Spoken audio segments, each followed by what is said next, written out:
C'est tous se présenter et peut-être les chargés de mobilité, la zone qu'ils suivent, Si tu veux. ainsi que Guerelma pour sa fonction aux bourses. Si tu veux. Ça te va? Moi, très bien. Bon. On commence par Sophie? Je dis oui, mais je pensais que tu allais dire par toi.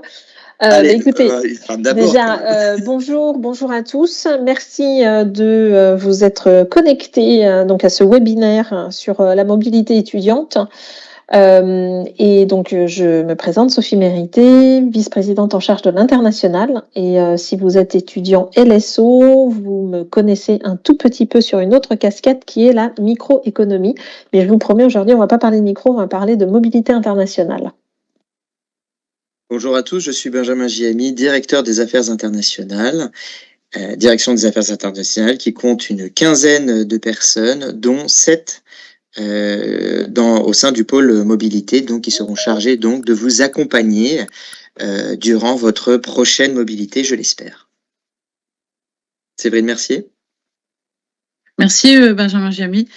Bonjour à tous, moi je suis Séverine Mercier, je suis donc la responsable du pôle mobilité qui sera là pour vous renseigner, pour vous accompagner si vous souhaitez partir pour un semestre à l'étranger, et je vais laisser mon équipe se présenter. Bon, je vais me présenter. Je suis une des plus anciennes, donc Samia Chardonnay-Harry, chargée de mobilité pour des pays d'une partie de l'Europe, dont l'Italie, la Grèce, la Turquie, la Hongrie, la Pologne, la République tchèque, la Belgique, et sûrement peut-être d'autres pays que j'ai peut-être oubliés. Je laisse la parole à Fanny. Merci Samia. Bonjour, donc moi c'est Fanny Salas. Je suis chargée de mobilité et je suis en charge donc du Royaume-Uni, Irlande, Allemagne, Autriche, Danemark, Suède, Norvège, Finlande. Bonjour, je m'appelle Nicolas Moscovitz, je suis chargé de mobilité pour la zone Canada, États-Unis et Australie.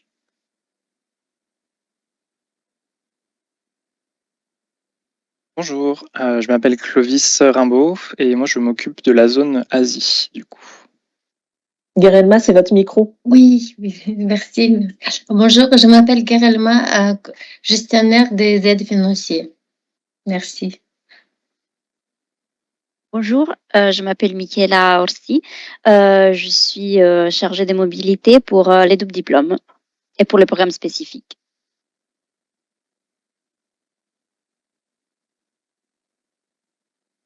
Bien, alors je propose que l'on commence. Ok, donc je partage les quelques slides, donc ne vous inquiétez pas, il y a 6 slides, mais c'est plus pour vous donner quelques informations. Vous allez voir ceci. Alors, oui, pardon. L'objectif de ce séminaire, de ce webinaire exactement, c'est de vous donner des informations pour candidater et pour la mobilité. Vous allez le voir, la majorité des étudiants à Dauphine partent en mobilité à l'étranger en L3, mais une mobilité se prépare et elle se prépare en fait dès la L1 si vous voulez partir en L3. Donc en L2 l'année prochaine, en octobre-novembre, vous allez candidater pour une mobilité en L3 et ce dossier de candidature, cette candidature se prépare dès maintenant, d'où ce webinaire pour répondre à vos questions et également au-delà de vos questions pour mettre un petit peu au clair les mythes et les réalités sur la mobilité à l'étranger. Et en tant qu'enseignante dans les couloirs, j'entends beaucoup de mythes, de mensonges. Et donc, c'est également l'objectif de ce séminaire de remettre les choses au clair. Alors, quelques chiffres clés, mais vraiment de base, hein, c'est pour vous faire comprendre qu'effectivement, 73% des étudiants en mobilité sont des étudiants en L3 et que plus de 70% des étudiants en mobilité sont en gestion. Donc, si vous avez bien compris, ça veut dire que effectivement, la majorité des étudiants qui sont en mobilité sont en L3 et ce sont des étudiants de gestion. Après, vous avez moins de mobilité du côté MIDO. Si des étudiants MIDO sont présents et ont des questions, nous pourrons évidemment y répondre. Les partenariats, donc nous avons plus de 150 partenaires dans le monde. Une des particularités de Dauphine est d'avoir autant de partenaires en zone européenne, Erasmus, plus que de partenaires hors Europe. Et nous avons donc en moyenne 500 étudiants qui partent en mobilité par an. C'est des moyennes, ça dépend des années, des filières et ainsi de suite. Mais ce qui est première chose extrêmement importante pour moi, c'est que nous avons plus de places que de candidats. Donc, il est très important que vous ne vous auto-censuriez pas. Il y a, je le répète, plus de places à la mobilité puisqu'on a pratiquement le double de places par rapport à la réalité. Nous avons à peu près 900 places, 1000 places de mobilité et nous envoyons que 500 étudiants en échange. Donc vraiment, ne vous auto-censurez pas. La candidature, peut-être Benjamin ?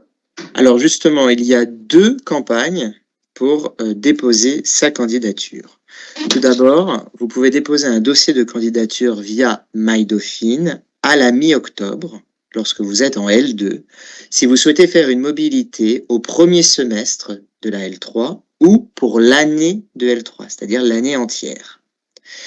Aussi, vous pouvez également déposer votre dossier de candidature sur MyDauphine à la mi-avril, lorsque vous serez en L2, c'est-à-dire donc dans 1 an, si vous souhaitez faire une mobilité au 2e semestre de L3. Ainsi, par exemple, pour l'instant, nous recevons les dossiers de candidature de tous les L2 qui souhaitent partir au 2e semestre de L3. Alors, attention, je souhaite insister là-dessus. En remplissant un seul dossier de candidature, vous pouvez être éligible à la fois à une mobilité simple et à une mobilité spécifique. Mobilité spécifique, vous aurez l'occasion éventuellement d'échanger avec Michaela Orsi si vous avez des questions là-dessus. Il s'agit des doubles diplômes ou sur des licences spécifiques à double compétence. Et ça y est. Pardon. Alors, voilà.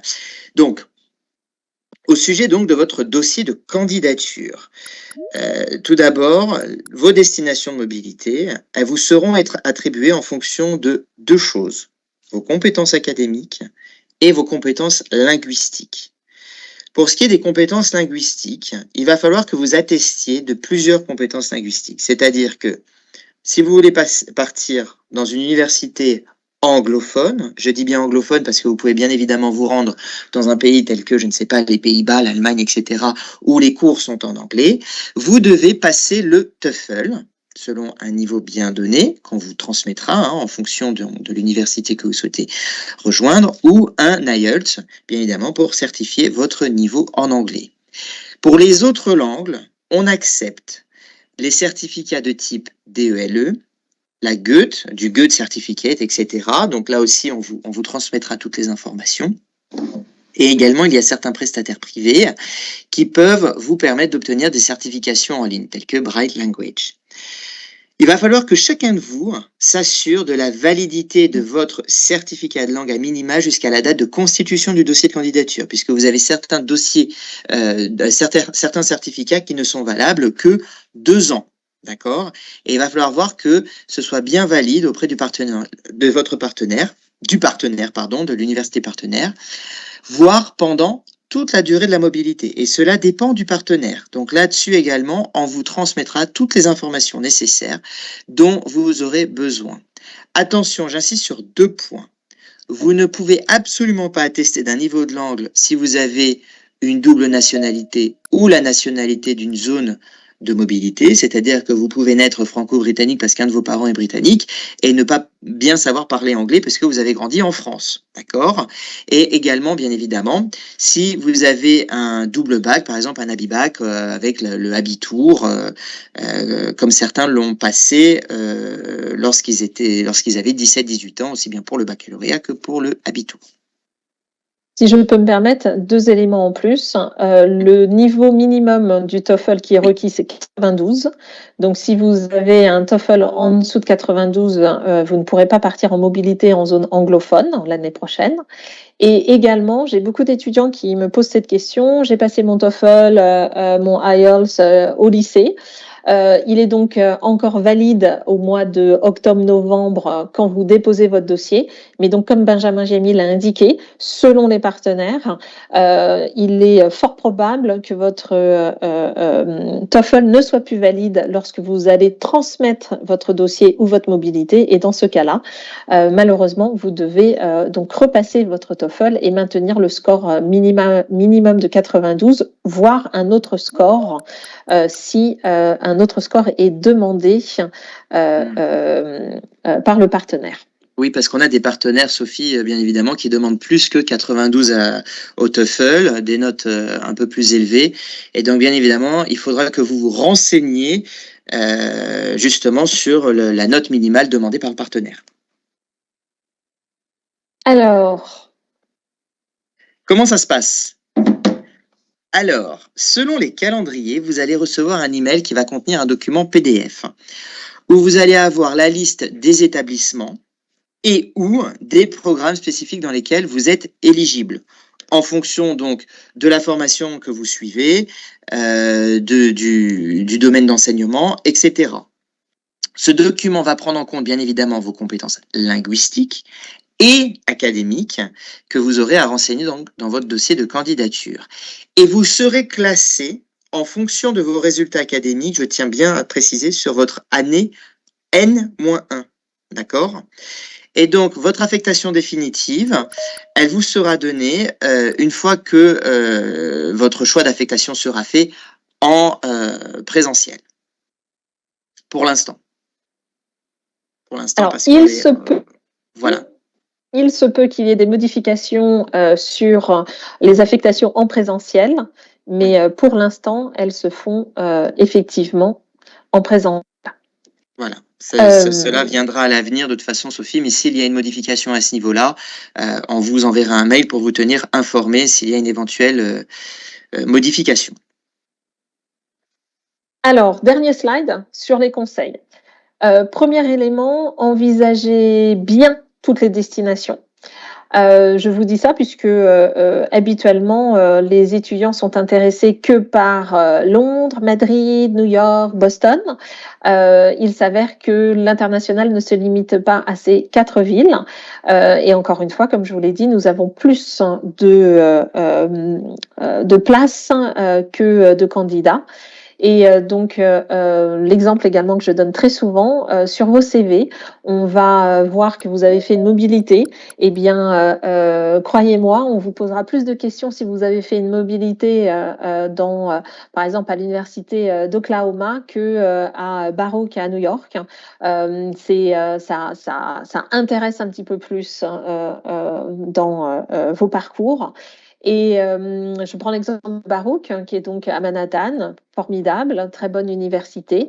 Mais attention, vous ne connaîtrez pas la vie d'un campus, puisque les étudiants viennent sur Manhattan suivre leurs cours et s'en vont très vite après. Alors que si vous voulez connaître la vie d'un campus à l'américaine, bien, il faut aller dans des villes universitaires où là, vous êtes vraiment sur campus avec des étudiants. Donc, réfléchissez vos possibilités et vraiment ouvrez votre esprit pour envisager toutes les destinations. Également très clair, vos notes de L1 sont décisives. C'est bien aussi pour ça que nous voulions faire que nous faisons ce webinaire en L1. Si vous postulez en L2 pour un départ en L3, ce sont bien vos notes de L1 qui sont prises en compte. Tout étudiant à Dauphine qui a validé sa L1 peut candidater à une mobilité.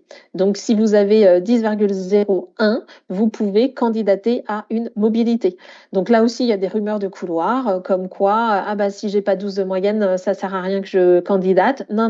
Nous avons toutes sortes de destinations, de partenaires. Et donc, dès lors que vous avez validé votre L1, vous pouvez candidater à une mobilité. Autre conseil, donc ça on en a déjà parlé sur les certificats de langue, donc ça faites très attention. Également, les destinations offertes dépendent de la mention choisie en L3. Souvent, les étudiants nous disent: ah mais je comprends pas, j'ai pas, contrairement à ma copine, à mon copain, telle destination qui m'est proposée. Oui, parce que ça dépend de la L3. Si vous faites une L3 MGO, vous n'avez pas les mêmes destinations que si vous êtes en L3 maths ou si vous êtes en L3 AID, vous n'avez pas les mêmes destinations qu'en EIF. Donc chaque destination, les destinations, dans l'autre sens, chaque parcours a des destinations spécifiques.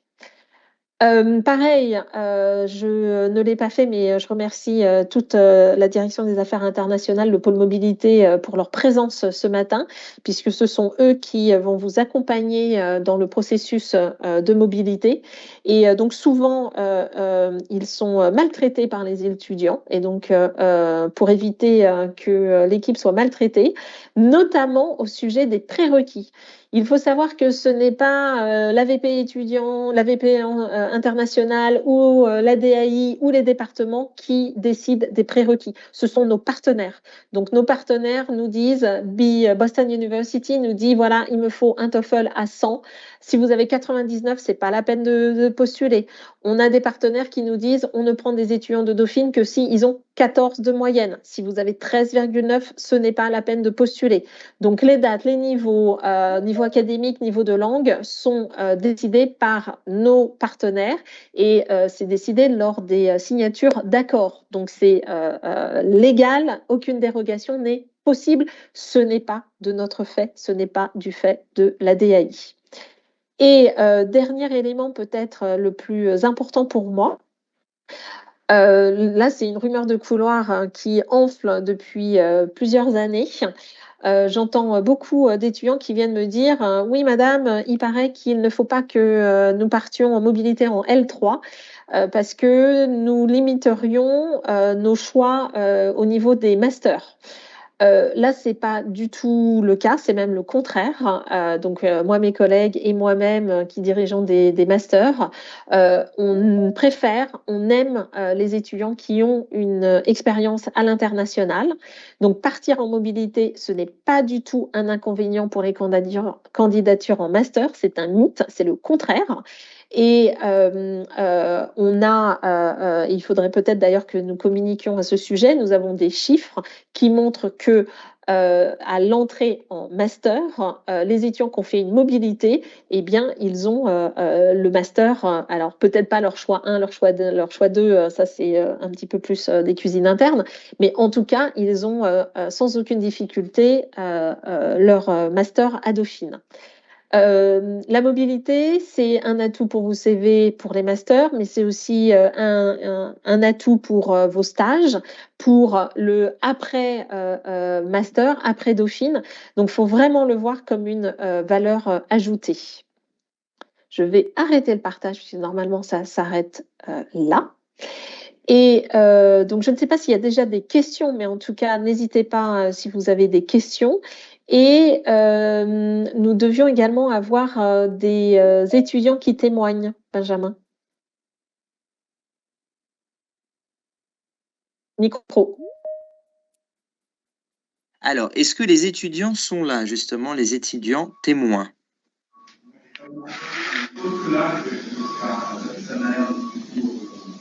Alors, quelqu'un, oui, apparemment. Ça serait bien qu'il se montre en vidéo.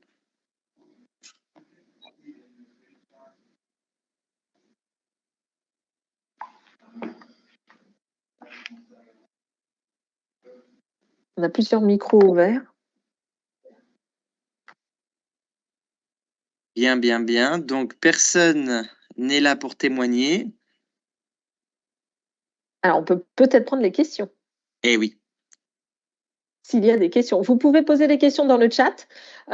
Que toute l'équipe de la DAI est présente pour pouvoir répondre à vos questions dans le chat. Comme vous pouvez lever la main si vous souhaitez poser des questions. Aucune question. Oh, ça va venir quand même, là, non? Vous n'avez pas de question. Ah, quel budget envisagé, quid des bourses? Bah oui, justement, j'allais vous parler des bourses. Alors, à quoi peut-on prétendre lorsque l'on est étudiant à Dauphine et qu'on se destine à une mobilité? Guérelma, est-ce que vous voulez répondre, ou Séverine Mercier, ou quelqu'un d'autre, hein? Bah, je peux répondre.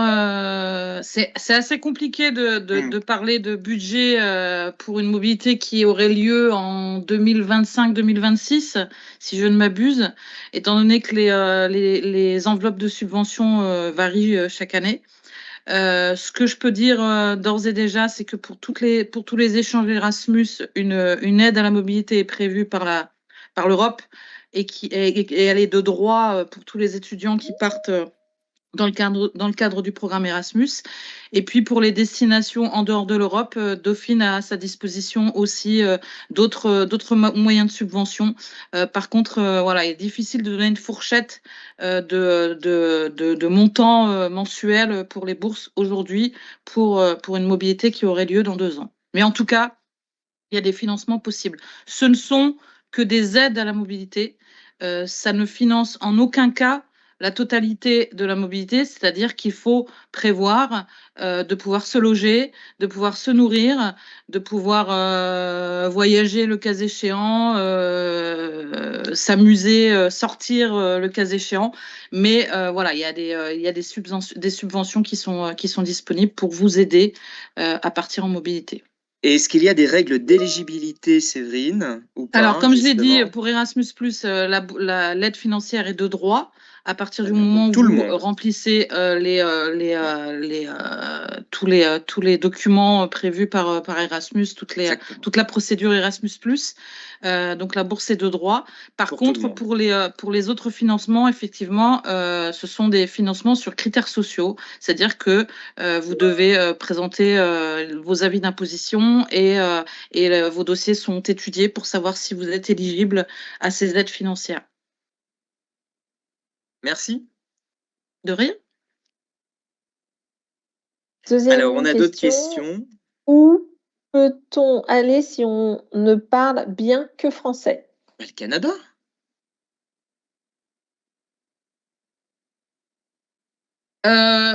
Comme le dit Benjamin, nous avons quelques destinations francophones, donc le Canada, la Suisse, La Suisse. la Turquie pour une université. Je ne vous cache pas que les places francophones sont rares. Donc, vous êtes en L1. Je vous encourage à bosser sur une autre langue et d'envisager quand même de passer un test dans une autre langue parce que les portes sont quand même plus ouvertes si vous parlez une autre langue que le français. Alors, on a une question qu'on n'a jamais eue jusqu'à présent. Gladys Bonneau. Bonjour, je suis étudiante dans 2 universités à la fois, L1 LSO à Dauphine et L2 économie à Paris 1. Ainsi, je serai possiblement en master et en L3 lors de la mobilité. Alors ça, c'est pas possible. Dans le cas où l'autre formation n'accepte pas l'échange, est-il possible d'annuler au dernier moment? Par ailleurs, avez-vous des conseils concernant cette situation? Merci d'avance. Alors Séverine, je pense que c'est toi qui vas confirmer, mais d'après moi, mademoiselle, si vous candidatez à une mobilité dans le cadre d'une L3, à Dauphine en l'occurrence, ça sera la L3 de Dauphine.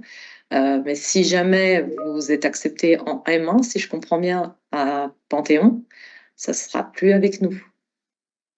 Enfin, il n'y aura pas de mobilité possible, c'est ça que je veux dire. Pour nous, ce sera en fonction de la filière que vous allez indiquer dans votre dossier. Et c'est comme ça que sera établie votre liste d'éligibilité. Séverine? On n'a jamais eu de cas de figure dans ce C'est une sens-là. situation un peu compliquée. Je pense que c'est une situation qu'il faut qu'on étudie plus en avant qu'aujourd'hui. Ça me paraît un peu compliqué. Je pense que mademoiselle, ce qu'il faudrait, c'est soit nous recontacter directement pour qu'on en parle directement en bilatéral et pas pendant le webinaire qu'on voit pour gérer votre dossier de candidature. Je pense que c'est plus simple. Et peut-être pouvez-vous parler quand même de le dernier élément. Est-ce qu'il est possible d'annuler au dernier moment? Oui. Oui. C'est toujours possible d'annuler. On vous force pas, on vous emmène pas à l'aéroport, même si dans la mesure du possible, Nous encourageons fortement nos étudiants à partir en mobilité, parce que sinon nous perdons les places qu'on vous a Voilà. attribuées. Donc voilà, on n'affecte pas au conditionnel, on affecte pour des mobilités qui sont à 95% sûres. Donc voilà, c'est pour ça que votre situation est un peu compliquée. Voilà. Par contre, voilà, excusez-moi, Séverine, je voulais insister, effectivement, si vous désistez au dernier moment, la place est perdue. Donc, ça veut dire Effectivement. que on ne pourra pas affecter un autre étudiant. Donc, on a perdu une place parce que vous êtes désisté au dernier moment. Alors, on a une autre question. S1, S2, mobilité à l'année, comment choisir? Exactement. Alors, même moi, là, je peux répondre. Oui, En j'allais fait, vous laisser, Sophie. non, mais voilà, ça dépend, des partenaires, ça dépend de la filière. Et à l'année, on a relativement peu de places à l'année. Ça va? C'est très bien. Moi, je vais compléter en disant, ça dépend de votre projet, ça dépend des destinations. Comme l'a dit Sophie, des destinations à l'année, on en a très peu. Je peux les citer, hein, le Japon, les Pays-Bas avec Rotterdam. Voilà, c'est assez. Vienne, Fanny, si je me trompe pas. Voilà, il n'y a pas beaucoup de destinations à l'année, sinon après on part sur des doubles diplômes. Et sinon, pour compléter un petit peu, si vous souhaitez partir en Europe, effectivement, en fonction des calendriers académiques, généralement les mobilités se font au S2.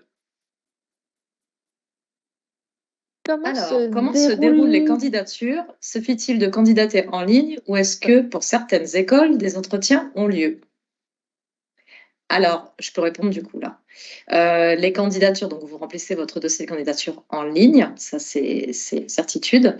Après, en ce qui concerne, est-ce que certaines écoles, est-ce que vous avez des entretiens ou non? Non. Par contre, il y a des partenaires. Alors, une fois que vous êtes sélectionné, une fois que vous êtes nominé auprès du partenaire, on a des partenaires qui peuvent effectuer, par exemple, à nouveau un test de langue. Ça, c'est possible, ça existe. On a des universités qui le font. C'est juste pour vérifier effectivement votre niveau qui a été indiqué par le chargé de mobilité. Voilà. Mais après, sinon, il n'y a pas d'entretien par le partenaire puisqu'ils nous font confiance au niveau de la sélection. L'autre question, c'est même, je pense que tu vas vouloir répondre justement. Comment et quand passer le TOEFL? Y a-t-il des possibilités proposées par Dauphine? Tu en parlais tout à l'heure. Alors, comment et quand passer le TOEFL? Alors, pour être le plus confortable possible, je dirais à la fin de votre L1, voire au tout début de votre L2, donc dans pas très longtemps.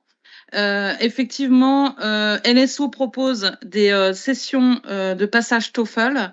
Donc, il faudrait vous renseigner auprès de Dominique Rasca du département LSO et voir avec eux pour vous inscrire. Je sais qu'il y a plusieurs sessions généralement qui sont proposées pendant l'année universitaire.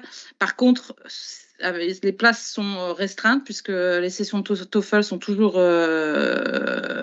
restreintes par ETS Global. Donc, mais voilà, faut vous renseigner auprès de Dominique Rasca. Pour le TOEFL uniquement, TOEFL. Et pour l'IELTS, c'est auprès de l'IELTS. Et pour tous les autres tests de langue, auprès des organismes type Cervantes ou Bright Language pour le privé, comme le disait Benjamin tout à l'heure. Et pour le Goethe, Sophie, est-ce qu'il y a toujours la possibilité de le passer à Dauphine? Non, c'est fini. Pas à ma connaissance. Ok. Donc voilà. Pour le TOEFL, effectivement, et c'est aussi une des raisons pour lesquelles nous faisons ce webinaire maintenant, c'est que dans 15 jours, 3 semaines, vous avez vos examens, en tout cas en L1, L2 et LSO. Profitez de après examen pour préparer le TOEFL, passer le TOEFL le plus vite possible, parce que le jour où vous déposez votre dossier en ligne, vous devez avoir vos résultats de TOEFL. Et si vous n'êtes pas content de votre résultat de TOEFL, vous pouvez le repasser. Mais donc, c'est pas en septembre avec la rentrée que vous allez le faire. Donc, anticipez et donc, encore une fois, une mobilité, ça se prépare.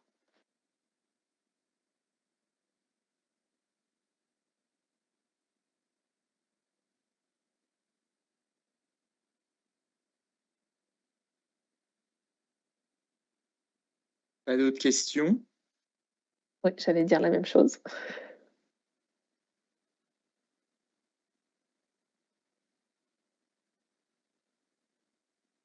Nos témoins sont toujours pas arrivés?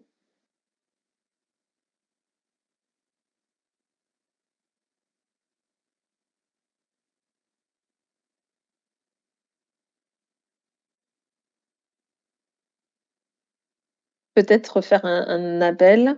Est-ce que parmi les personnes connectées, nous devions avoir des étudiants qui étaient partis en mobilité pour qu'ils puissent, partager leur expérience? Est-ce que, ces témoins sont connectés ou pas? A priori, ils ne sont pas connectés.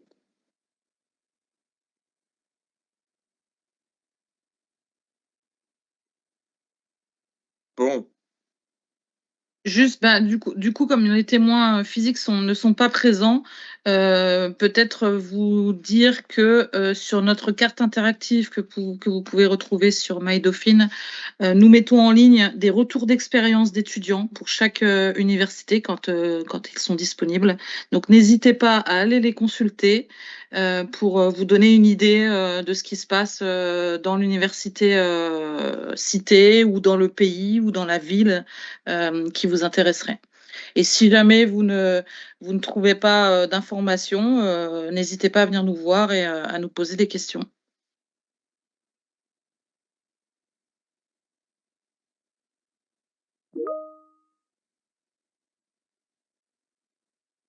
bien. On a une question. Comment ça Ah, se passe pour les matières que l'on retrouve à Dauphine et pas à l'étranger, que nous n'aurions peut-être pas étudiées lors de l'échange? ouais, ça paraît compliqué en fait, hein, quand même, hein, puisque de toute manière, dès que vous partez dans une université partenaire, l'offre de cours aura été validée au préalable par votre responsable pédagogique. Donc, il partira du principe que les matières que vous allez étudier là-bas sont cohérentes avec l'offre de cours que vous auriez ici au même moment. Petit bémol, à l'étranger, vous n'allez suivre en moyenne que 4 cours et quand vous regardez les maquettes dauphinoises, vous avez un petit peu plus que 4 cours par semestre. Et donc c'est là que, effectivement, les responsables pédagogiques, des, L3, dans laquelle vous allez vous inscrire, auront choisi les cours pour votre mobilité et auront validé. Donc c'est des cours absolument obligatoires. Après, les étudiants qui reviennent nous disent qu'effectivement, parfois, dans 1 ou 2 cours, ils ont eu des petites difficultés parce qu'ils n'avaient pas eu un cours que les autres avaient eu à Dauphine. Mais très, très vite, les étudiants rattrapent. Et quand je dis rattrape, on s'entend, hein, c'est pas des cours fondamentaux que vous allez rater, pas du tout. Et à contrario, vous allez ramener une expérience et des connaissances que les autres n'auront pas.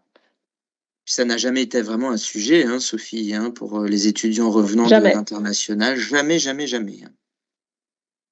Donc c'est vraiment, il y a pas d'inquiétude à avoir, en tout cas, là, sur ce point. Est-ce qu'il y a d'autres questions? Je suis en train de surveiller les questions.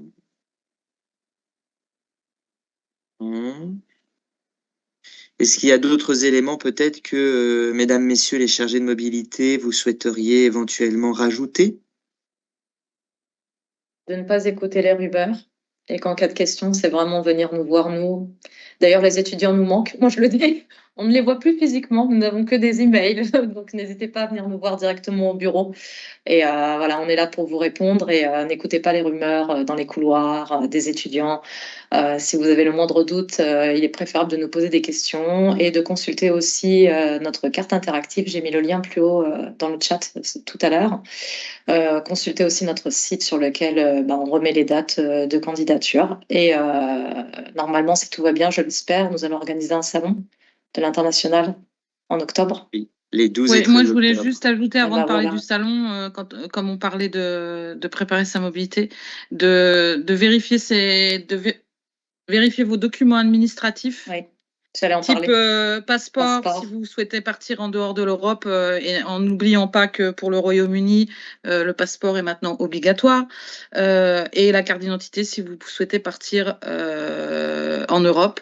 J'en parle aujourd'hui et vous pouvez avoir l'impression que c'est un détail, mais tous les ans, nous avons des étudiants qui, au moment de remplir leur dossier de candidature auprès du partenaire ou même au moment de la nomination, puisque parfois le numéro de passeport est nécessaire, viennent nous voir pour nous dire que leurs documents sont périmés.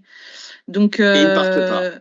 et ils ne peuvent pas partir, ou on ne peut pas les nominer. Donc, bref, il y a toujours, tous les ans, des étudiants qui se retrouvent dans cette situation-là. Donc, c'est pour ça que je me permets de vous en parler aujourd'hui. On vous en reparlera encore, mais si dès maintenant, vous pouvez mettre à jour vos documents administratifs, puisque il me semble qu'un passeport, c'est valable 10 ans, donc c'est pas trop tôt de le faire maintenant, faites-le. Faites-le.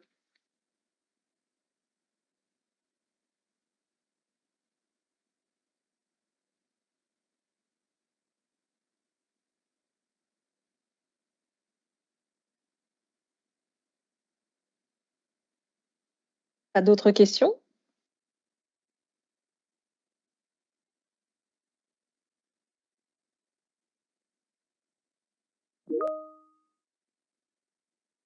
Bah, écoutez, s'il n'y a Avec pas plaisir. d'autres questions, je pense que peut-être nous pouvons arrêter.